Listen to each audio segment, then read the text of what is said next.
I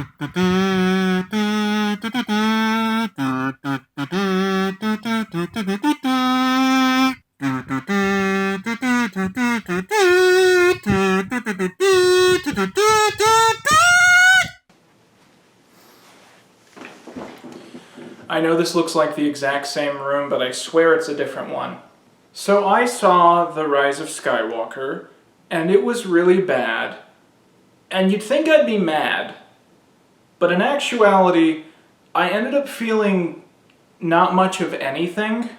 The first scene in this movie is Kylo Ren tracking down Palpatine, and he meets him, and Palpatine's like a zombie, and he's been put back together with like robot bits.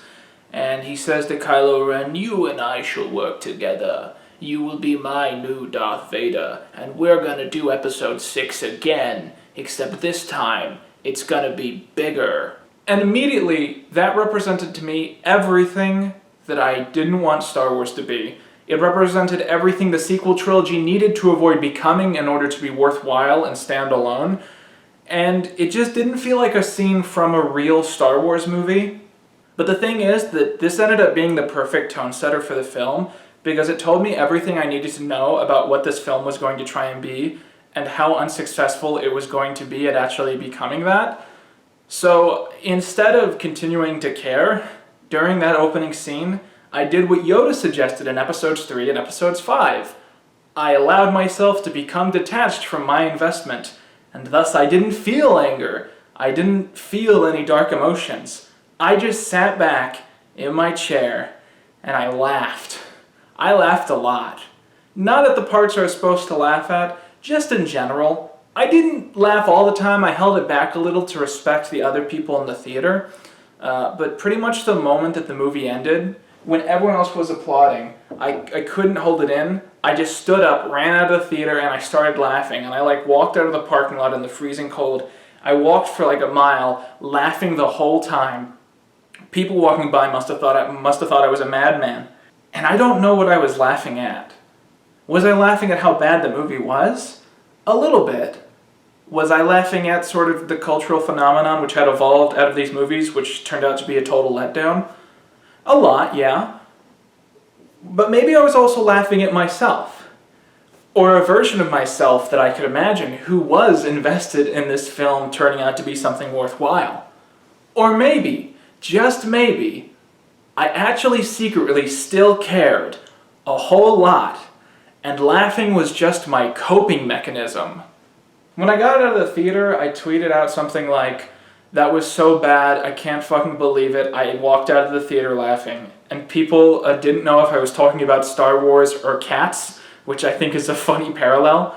And when I responded that I was talking about Star Wars, someone asked me, "Is this the worst Star Wars movie? Is it worse than The Phantom Menace?" And my response is, it's not the worst Star Wars movie, but only because the prequels are so badly made that they're unwatchable. But it's the most intellectually vapid Star Wars movie. Because when you look at the intentions and the themes of the prequels, they're actually really good. And when you ask why did more Star Wars have to be made at this point in time, the answer again is a good one. The answer is that George Lucas hated war, and he wanted to make a Star Wars film trilogy about how war is bad and how it's a tool of imperialism. The sequel films have always suffered from this big problem where they don't have that same element. They were created by Disney out of a corporate need for a franchise. They were invented by filmmakers out of nostalgia. And they created this cultural zeitgeist that reinvigorated the love of Star Wars in almost every generation. But when they got to the end of the day, and they had to answer why they had done all of this, they couldn't come up with a good answer outside of, Star Wars is good, and you should feel good for liking it. I want to start off this in-depth discussion by analyzing the final scene in this film, which, thanks to the nature of the sequels, is now the final scene in the entire chronological Star Wars saga. Obviously at this point, we're going to get into spoilers. If you somehow missed the kazoo bit at the beginning, this is a good time to turn the video off. So in this final scene of all of Star Wars, we see Rey arrive on a planet, which we immediately recognize to be Tatooine. And then she goes to a place which we as an audience know is the Skywalker family farm. And as an audience, we go, oh my god, this is the place from episode 4! We're here again! Why are we here again? And the movie goes, isn't it crazy that we're here again? Isn't that so cool? And we go, yeah, it is! But why did you bring us here? What's your fucking point? And the movie goes, isn't it just cool that we can be here? That we can come back here? And we go, yeah, but why are we here? We've been here before! Why'd you fucking take us here again? Maybe I care a little bit more than I was leading on. And you know what? If that's what you want out of a Star Wars movie, just for the main character to go back to a set that you recognize from a previous movie, and to not really find a point in being there outside of the presumption that you, the audience, recognize the set and find some attachment to it, then you're going to love this movie. That's really the litmus test. Then this is a Star Wars movie for you. You can turn the video off now. Okay, they have a point in going back here. It's a little deceptive to say that they don't have a point, but it's such a vacuous point that it would almost be better to just pretend that they didn't have a point. An old woman walks up to Rey and asks for her name, and she struggles with this, as she has throughout the movie, because she doesn't want to call herself Rey Palpatine, because, by the way, Palpatine is her grandfather.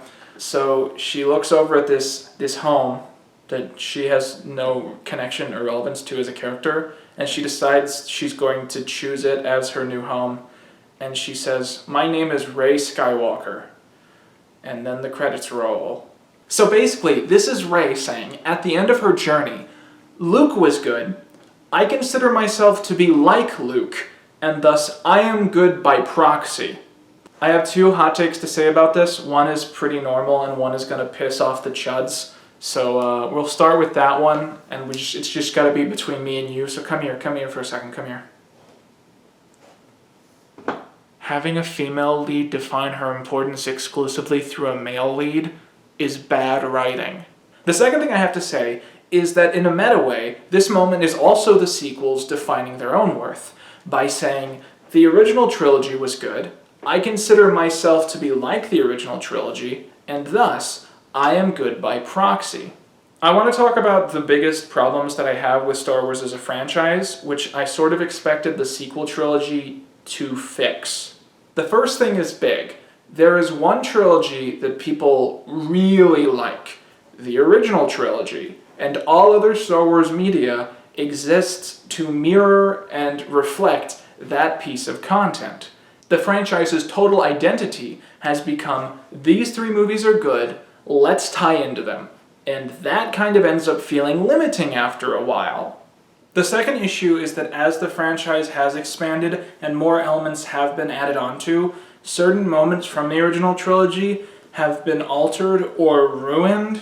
For instance, in the original trilogy, Darth Vader is a terrifying evil force, but we never understand the scope of how true this is. We see him be imposing, he throws some people around, he kills some Nazi generals, he fights Luke, he kills Obi-Wan, transitioning him into immortality, but it's still drawn back enough that when he defeats the Emperor to save his son, when he uses his final dying breaths to say that he loves the children he never knew, we see him as redeemed. But when the franchise circles back around and we truly see the scope of the crimes of Vader, that redemption starts to feel like bullshit. Vader is the main perpetrator of one of the worst genocides to ever happen in the galaxy. He murders children with his own hands. He is implicit in several other genocides, also perpetrated by the Empire, including the Lasat and everyone killed on Alderaan. And all the fucking species he wipes out, all the toddlers he slices in two with his laser sword, we're supposed to believe they get to the afterlife and Space Jesus is all like, don't worry guys, in a couple decades he's gonna throw an old guy over a railing and then he's gonna say that he loves his daughter and then he's gonna come hang out here with all you guys. It's a massive inconsistency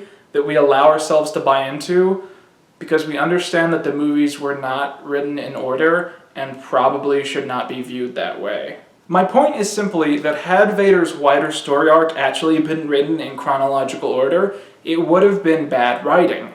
Episode 1, Vader personally murders children. Episode 2, Vader helps orchestrate several genocides. Episode 3, Vader kills his boss and then says he loves his daughter, and now he's in good guy immortality forever.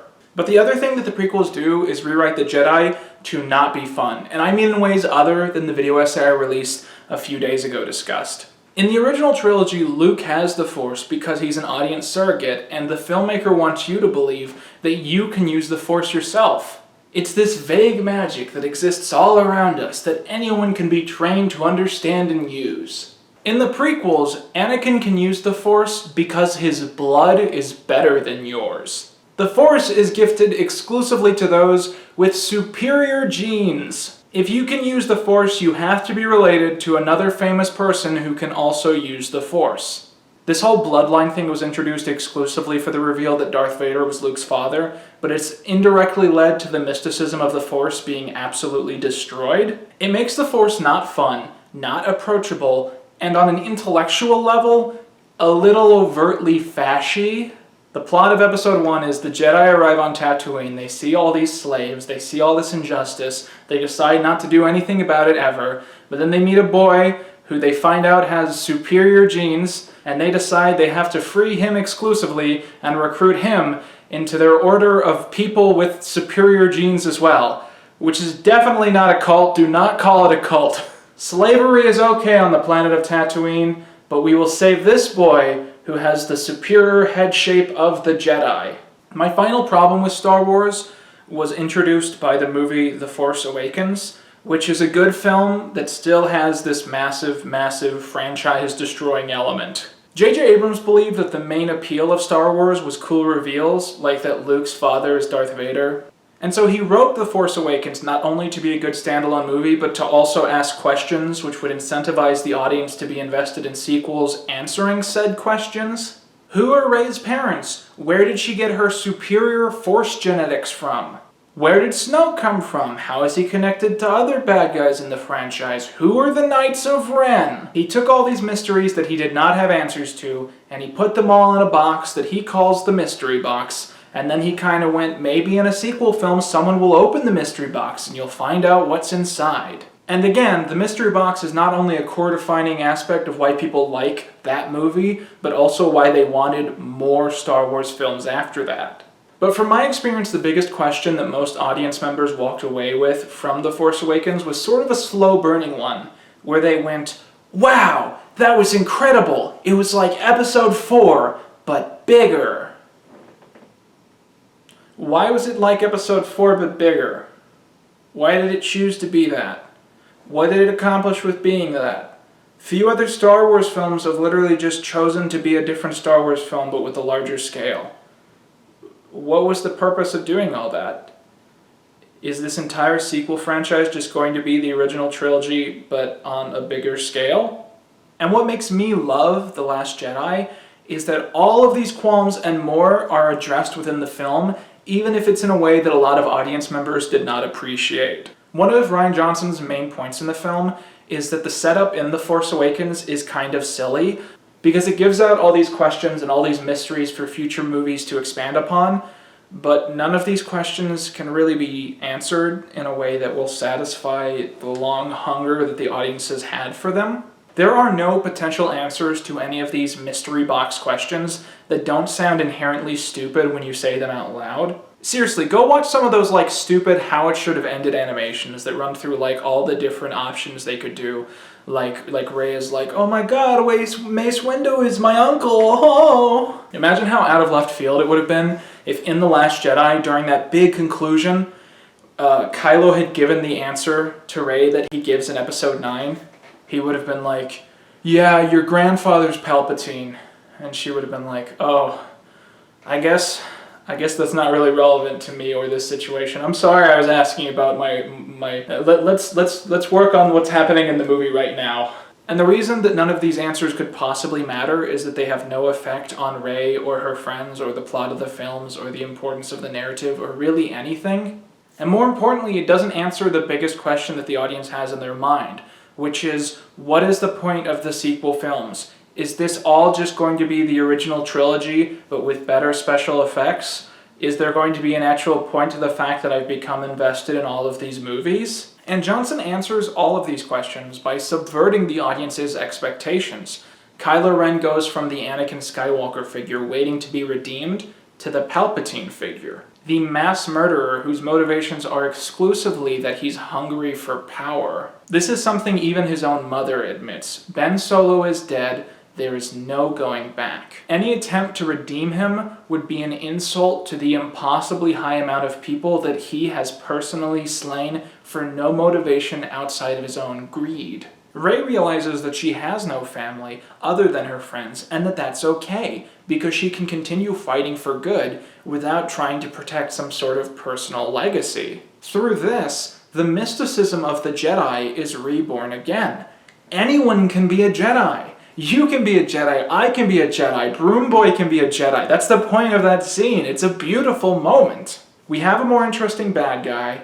The Force is once again something approachable to the audience, and the ending of the film sets up a final movie that has to be something more creative than just Episode 6 but bigger. But doing Episode 6 but bigger is what J.J. Abrams wanted to do, so he just fucking ignores everything and makes Episode 6 but bigger anyways. There's a moment in Episode 8 where Kylo Ren looks at his mask, and he recognizes that he only wears the mask in order to emulate Darth Vader, and he realizes that he's not Darth Vader. He's no one but himself, and he smashes the thing into the wall.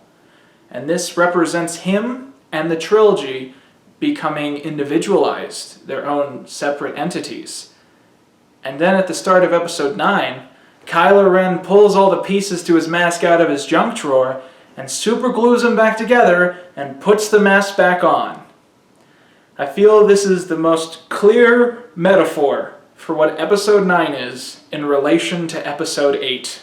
In response to Snoke being killed, the films bring back Palpatine, so once again Kylo Ren can be the Anakin Skywalker figure waiting to defeat the Emperor figure to be redeemed. The Force is once again rewritten to be all about blood ties. Rey only can use the Force because she has superior genes that she inherited from her grandfather. And the Porgs are no longer nested in the Falcon. That might seem like the smallest of issues, but to me it's one of the most spineless, because the fact that the Porgs had nested in the Falcon was just adorable and would definitely have made several scenes in this movie a lot easier to handle. Like I said, I sort of forced myself to find most of this whiplash to be amusing to the extent that I didn't get mad about it in the theater, but the one thing that did really piss me off was how Rian Johnson said to himself while making The Last Jedi, "There's not enough Asian representation in Hollywood. I want to introduce an Asian main character to this trilogy." And J.J. Abrams responded by going, no, no, no, no, no, no, no. She's not a main character. She can be in the movie, but she's not a main character. She can be in scenes. I'll let her be in like the rebellion group scenes, and I'll give her lines, basically the lines I would have given Admiral Akbar, but no, she's not a lead. Sorry, she's not a main character. I know this isn't what happened, but it truly feels like J.J. Abrams responded to the massive harassment that Kelly Marie Tran received from outright bigots online because she was in this movie by putting her in the movie list to make them more happy, because he still wanted them to be able to buy tickets without getting mad. So it literally feels like he's validating the people who were harassing her. Maybe this is just me, but in the last year I've discovered that pissing off white supremacists is the most easy and fun thing to do in the world. And don't get me wrong, it will end with you having less income than when you weren't doing it, but in response you get the instant gratification of knowing that Nazis hate you, and oh baby, that's priceless. So alongside Rose being written out, the movie also introduces a bunch of new side characters who are barely expanded upon and are not interesting in the slightest. Like, we meet Poe's friend that he used to know, who is a Power Ranger. Don't tell me she's not a Power Ranger, because she's a Power Ranger. And this Power Ranger is not an interesting character, but they spend a lot of time developing her, and we're supposed to be excited whenever she shows up on screen. And this is especially not interesting under the context of remembering that these are supposed to be scenes with Rose. The film also introduces a woman named Jana who helps tour the main characters around so they can find the Horcrux. Holocron. The Sith thing. A lot of people have argued that Jannah exists exclusively to replace Rose because JJ just didn't want to put her in the movie, and this is definitely true. There's a lot of moments in the movie that could have just been Rose scenes that she takes up, but it's also, to me, an undeniable fact that Jannah and her friends are introduced because the filmmakers were too spineless to just use Ewoks. I want to quickly mention that the representation in this film feels like a massive step backwards. I know that's something a lot of you choose not to care about, but it's something I feel like I have to bring up. It feels really awkward how the film skirts around acknowledging or expanding on the romantic pairings in the last two movies, where the black male lead was matched with the non-black female leads. And I know it's awkward to say it that bluntly, but the only reason I'm doing that is because that was an element of the last two movies that the films gained massive praise for, because movies did not do that up to that point, and it deserved that praise, and it feels weird that the film is just like, yeah, we would prefer you forget about that. Also, there's a moment towards the end of the film where two female resistance members kiss, and this is the first on-screen gay moment in a Star Wars film. This was heavily advertised, and I feel like the filmmakers expect praise for this, but they do not deserve it in the slightest. I feel the same way about this that I did the gay character in Endgame, whose gayness was limited to the extent that it could be removed in foreign dubs. Dear filmmakers of Hollywood, you will get praise for representation when you introduce queer characters who aren't so intentionally minor that they can be edited out for foreign audiences. The bare minimum is never something that is worthy of being commended, and saying that it is implies that it should be normalized for Hollywood to constantly tote the will of bigoted nations overseas. A lot of moments in this feel like they were written to respond to like fandom nitpicks about moments in The Last Jedi that were really prevalent in like the 6 months after it came out, but have sort of faded now, and I can certainly say in 10 or 20 years people won't care about those moments. So it's going to be weird to try and explain like certain aspects of this film to my children. I'm going to have to like sit down and be like, yeah, a bunch of people on Reddit got mad, they monopolized the conversation, then people started making 48-hour reviews. Next thing you know, episode 9 is made exclusively to appeal to those people, and those people also hated it. Maybe when I show Star Wars to my kids, I'll be like, yeah, the weird thing about the sequel trilogy is it's just 2 movies, isn't that strange? I don't know why they called it a trilogy. So here's a question. When episode 9 finally reveals all of the secrets inside these mystery boxes, are any of these reveals satisfying to anyone? Were you guys all really that gratified to finally see the Knights of Ren? Like this group of dudes in all black standing around doing nothing, like they're trying to audition for Organization 13? Did Rey finding out who her grandfather is really cause her to do anything other than go on an arc she already did in the last film? Did we gain something by learning that Snoke was a clone created by Palpatine? What was the thing that we gained? Okay, so claiming that this movie is just episode 6 but bigger is a little inaccurate because it ignores the fact that Abrams actually does finally give Rey a concrete backstory. After her birth, Palpatine discovered Rey's existence and foresaw that she could defeat him, so he decided to have her killed. But her parents protected her, and for that, they were killed too. Palpatine was destroyed, but for years before this he had planned for contingencies in case this did occur, and so in the years after his death, his secret followers gathered the materials to resurrect him. This is fucking Harry Potter! That is the main plot to the Harry Potter film franchise! Are you trying to come into my house and superglue your broken-ass franchise together with a more broken-ass franchise? What other things do you need to know about this movie? Oh yeah, Carrie Fisher's in it, and it's bad. So what J.J. Abrams ended up doing was he took deleted scenes from The Force Awakens, and he cut Carrie Fisher's head off in GIMP, and he pasted it over a body double. So every moment with her in this movie is written around unused dialogue from scenes in episode 7 that were too boring to put in. It never once feels like Carrie Fisher is actually there. It feels like what it is. It's these out-of-context clips being edited into these terrible scenes, written around the clips, with no good pacing as the actors stare at the face of a woman who is not Carrie Fisher and pretend that they are talking to their dead friend. It might be insensitive to put it this way, but the performance feels lifeless. It's creepy and uncomfortable, and it made me uneasy every time she came on screen. This leads to a scene where Leia eventually looks kind of vaguely sad and she wanders off, and the Maz character from episode 7 turns to a random person and goes like, "Leia's about to use up the last of her energy to save her son." How do you know that? And then Leia's body double dies in a bed and all the characters get sad.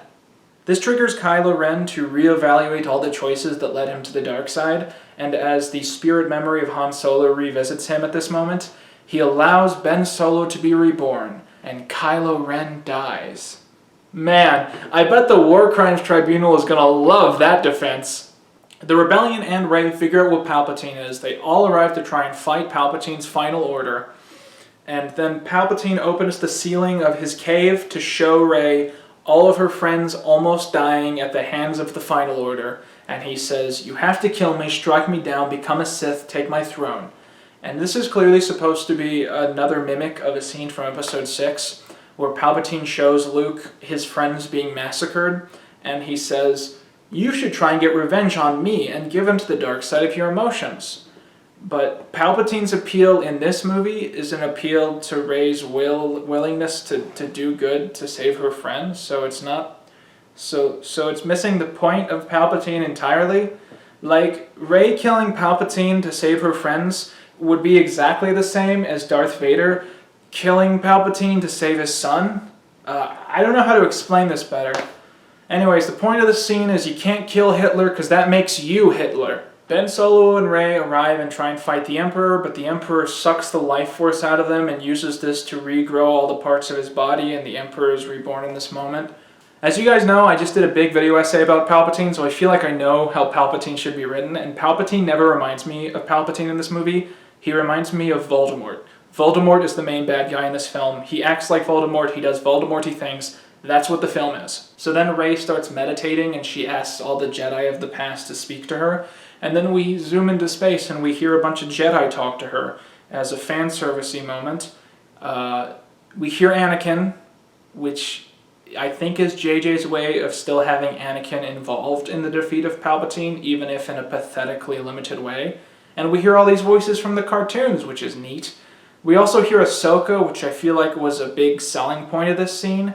I don't personally agree with the diagnosis that Ahsoka is a Jedi or would have been a Jedi at the time of her death. Stuff like that feels like fan service without substance, and I feel like that's an important distinction. Rey uses 2 lightsabers to reflect Palpatine's lightning back into his own face, and he just blows his head off, and that's how he's defeated. Rey dies, but then Ben uses the Force healing power from all the video games to heal her, and then she comes back and they make out in a big romantic moment, and then he leans over and dies. And I heard other people in the theater laughing at this, so it wasn't just me that found this shit funny. Because the moment that Ben Solo is redeemed, you know he has to die. Because outside of some fan comics I read on Instagram when I pretend that no one is looking, there is no future in the franchise where Kylo and Rey raise a family and they have a son and they have wholesome adventures. Either he's dead or he's in jail. It's those 2 options. A lot of people have talked about how it's shitty that Rey ends up having a romantic moment with this dude who's been heinously manipulating her the whole movie, but there's a whole other side of this scene that I feel like no one is talking about that I really need to address. You guys understand that in the prequels, Palpatine is Anakin's father, right?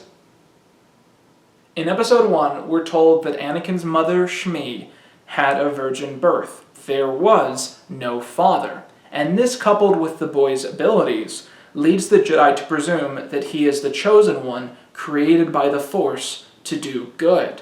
But in episode 3, Palpatine tells Anakin about a figure named Darth Plagueis the Wise, who could use the Force to create life, and he says that Plagueis had an apprentice who learned this power and then killed his mentor. And everyone universally accepts that Palpatine is that apprentice, and thus Palpatine had the power to create life at will. This subtly introduces the subversive reveal that Anakin is not a Christ figure. He's not the chosen one. He's the Antichrist, the spawn of Satan. And for a while, this was just a fan theory and one way that you could interpret these movies, but the canon Darth Vader comics had a page which absolutely 100% revealed that this is the only way to interpret these scenes in the prequels. So Luke is already Palpatine's grandson, and Kylo Ren is Palpatine's great-grandson. Essentially, what I'm getting at is that by copying the original trilogy without understanding the content of the prequels, J.J. Abrams has accidentally reintroduced to Star Wars its most infamous theme: incest. Leading up to The Rise of Skywalker, I believed it could be one of two things. It could be an exploration of these characters that was a unique standalone experience that you didn't need to see any other films to enjoy, or it could be the unifying nature that combined all three trilogies into one, all 9 movies as one bingeable experience. Maybe there would finally be an Anakin Force Ghost cameo exploring Kylo's misguided belief that Vader would approve of his actions. And maybe there would be some sort of cheesy over-the-top moment where you saw all 3 of the leads of the 3 trilogies together and they somehow helped each other defeat Palpatine for the final time. When I heard all the negative reviews, I figured it ended up being the latter. It was a film so obsessed with playing homage to 8 previously existing films that it really wasn't a standalone experience that you could enjoy unless you were already a hardcore fan. But it turns out that the film just decided to not choose, and thus it fails exponentially at either option.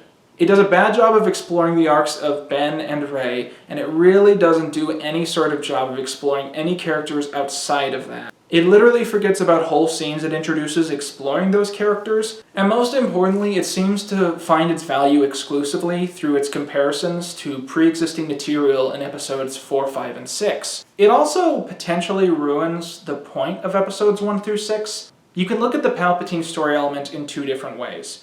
Either it devalues his first defeat at the hands of Anakin, and thus the entire arc of episodes 1 through 6, or it chooses to make its own story not important in order to give that original arc more weight. Either it ruins the very thing it's trying to play homage to, or it tries not to matter in order to make that thing more important, and if it does that, then it retcons the entire sequel trilogy into like a shitty spin-off novel series that you don't really need to read. The worst thing about the mystery box format is that it staked the worth of the entire trilogy on the finale, and thus because the finale turned out to be so disappointing and stupid, it's going to be hard to go back and look at the first 2 movies and try and find the same worth that we did before. Like, I don't know if I'm ever going to feel like watching The Force Awakens again, because I feel like that movie is now defined by this movie, and that's really depressing. And, yeah, that's The Rise of Skywalker. Just a bad film. It's probably not a great idea to make this video right now because this is the first time in like 2 years where no one on the internet is mad at me and I'm gaining subscribers at a normal rate. And I don't know, maybe this video will kill that. If it does, oh well. I just want to say, if you like this movie, that's okay. I don't hate you for that. And if you don't like the movie like I do, you should just not like the movie. You shouldn't try and enact revenge. You shouldn't try and harass people that do like the movie or people who are in the movie. You should just have an opinion about a film. I'm not going to make disliking this movie a part of my personal brand. I'm not going to start doing hit pieces on YouTubers who say that they do like it. I'm not going to still be talking about this bullshit in 2 or 3 years. I'm just going to move on with my life and have an opinion about a movie I saw once. Oh my god, I'm so ready to take a break in January. I'm just going to like take the whole month off. If you like this video and you want to support the channel, I suggest checking out my Patreon. That's the names crawling at the bottom of the screen right now are my Patreon supporters. Starting this month, I'm going to start doing like Patreon exclusive Q&A discussion videos. And so anyone who pledges $10 or more is going to get to ask a question, and anyone who pledges $1 or more is going to get to see the full video. This month is going to be a bit of a moving vlog sort of thing, so I think that's going to be fun. So check that out if you would like to see content like that. Beyond that, if you want to hear more from me on a regular basis, check out my social media that's linked in the description. And when the little button pops up on your screen in a minute, with my little icon, click on the button and see if you're subscribed. And if you're not subscribed, subscribe. Because by the start of 2021, I want to hit 400,000 subscribers, and I feel like we really need to start fighting for that now if it's ever going to be realistic. With that, I've been Quinton Reviews, and that's all you need. It's so hot in here.